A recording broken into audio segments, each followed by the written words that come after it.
Selamat bertemu kembali. Ini adalah materi ke-8 di mata kuliah pemrograman 2. Pada pertemuan sebelumnya kita sudah mempelajari tentang struktur percabangan if majemuk dan if bersarang. Serta, kita sudah mencoba membuat latihan program dengan menggunakan struktur percabangan if. Pada pertemuan ke-8 ini kita akan membahas mengenai struktur percabangan bagian 3. Dengan menggunakan metode switch case. Sebelumnya jangan lupa untuk subscribe channel ini serta aktifkan lonceng notifikasi agar mendapatkan informasi video terbaru dari channel ini. Baik, kita akan langsung masuk ke sub pembahasan ke-8. Switch case. Seperti halnya if, switch case merupakan kondisi pemilihan dalam pemrograman Java. Pernyataan switch dapat memproses data dengan tipe byte, short, int, long, dan string. Switch case yang akan kita pelajari ini bisa dipandang sebagai alternatif penulisan dari kondisi logika if atau if-else yang sudah kita pelajari sebelumnya. Namun, tidak semua kondisi if dan if-else bisa dikonversi ke dalam bentuk switch case.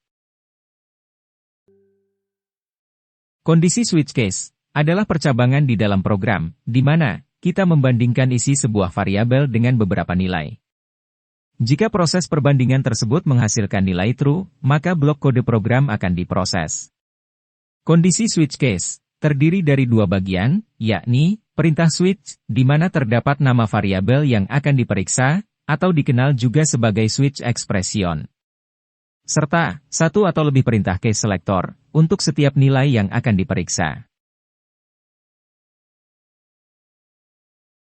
Konsep struktur switch case dapat dibuat dengan aturan penulisan sebagai berikut.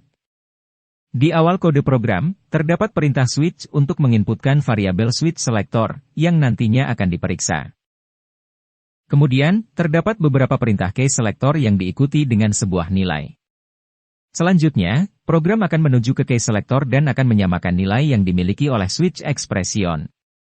Jika isi dari variabel switch expression sama dengan salah satu nilai case selector, maka blok kode program akan dijalankan sampai menemui pernyataan break. Salah satu hal yang perlu kita perhatikan adalah di dalam setiap blok case, selalu diakhiri dengan perintah break. Perintah ini berfungsi agar struktur case langsung berhenti begitu kondisi terpenuhi. Dengan arti lain, perintah break berfungsi untuk memerintahkan komputer untuk berhenti mengecek case yang lainnya. Selanjutnya program akan mengabaikan pernyataan yang lainnya hingga akhir dari struktur dari pernyataan switch. Tapi, jika ternyata tidak ada kondisi case selector yang sama dengan variabel switch expression, maka blok default di baris paling bawahlah yang akan dijalankan. Pilihan default bisa juga tidak memiliki break, karena dia adalah pilihan terakhir. Artinya, pengecekan akan berakhir di situ. Untuk lebih jelasnya, kita akan membuat sebuah program untuk menentukan nama hari dari bilangan yang kita inputkan dalam program. Jika nilai yang diinputkan 1, maka nama hari yang akan ditampilkan oleh program adalah Senin. Jika nilai yang diinputkan 2, maka nama hari yang akan ditampilkan oleh program adalah Selasa. Dan seterusnya, hingga nama hari yang akan ditampilkan oleh program adalah Minggu. Tapi jika nilai yang diinputkan lebih besar dari angka 7, maka program akan menampilkan keterangan nomor hari tidak ada yang sesuai. Silahkan buka editor Java, lalu silahkan pause video ini, kemudian tuliskan source code berikut ini pada editor Java. Jika sudah, mari kita perhatikan source code tersebut. Pada baris pertama kita akan mendeklarasikan variabel no hari. Variabel no hari adalah sebuah variabel dengan tipe integer. Nilai untuk variabel no hari adalah 5. Nilai ini nantinya yang akan kita jadikan sebagai switch expression dalam pemilihan switch case. Perhatikan pada baris kedua, variabel no hari akan kita gunakan sebagai switch expression pada blok switch. Selanjutnya program menuju ke case selector pertama yang terdapat pada baris ketiga. Dan akan menyamakan nilai yang dimiliki oleh case selector dengan nilai switch expression. Jika nilai dari variabel switch expression sama dengan nilai case selector ini, maka blok kode program yang terdapat dalam case selector pertama akan dijalankan sampai menemui pernyataan break. Tapi, jika nilai dari variabel switch expression tidak sama dengan nilai case selector ini, maka program akan memeriksa case selector lainnya, sampai menemukan nilai case selector yang sesuai dengan nilai switch expression.